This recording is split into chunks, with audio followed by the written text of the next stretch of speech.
एक गांव के मंदिर में देव शर्मा नाम का एक प्रतिष्ठित साधु रहता था। उसे दान में कपड़े, उपहार, खाने पीने की चीजें और पैसे मिलते थे। खाने पीने का सामान छोड़कर वो बाकी सामान बेचकर बहुत जल्दी अमीर बन गया। साधु की आदत थी कि वो कभी किसी पर भरोसा नहीं करता था और अपने धन की सुरक्षा के लिए हमेशा परेशान रहता था। इसीलिए वो एक पोटली हमेशा साथ रखकर चलता था। लेकिन गांव के एक ठग की नजर बहुत दिनों से साधु के धन पर थी और वो उसकी पोटली गायब करने के चक्कर में था। एक बार ठग ने छात्र का वेश बनाया और साधु के पास पहुंचकर मिन्नत करते हुए बोला, साधु महाराज, आप मुझे अपना शिष्य बना लें, क्योंकि मैं आपसे ज्ञान लेना चाहता हूँ। साधु ने कहा, ठीक है, जैसी तुम्हारी इच्छा। आज से तुम हमारे शिष्य। फिर ठग साधु के साथ ही मंदिर में रहने लगा।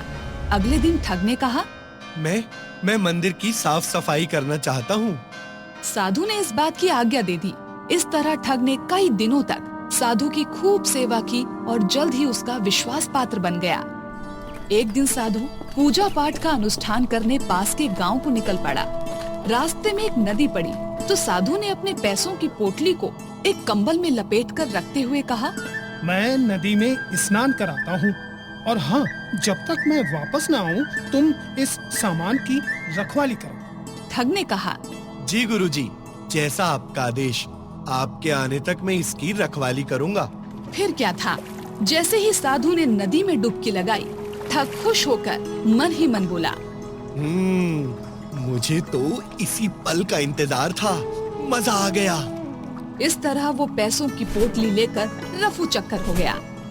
इस कहानी से हमें ये सबक मिलता है कि कभी किसी अजनबी की चिकनी चुपड़ी बातों में नहीं आना चाहिए।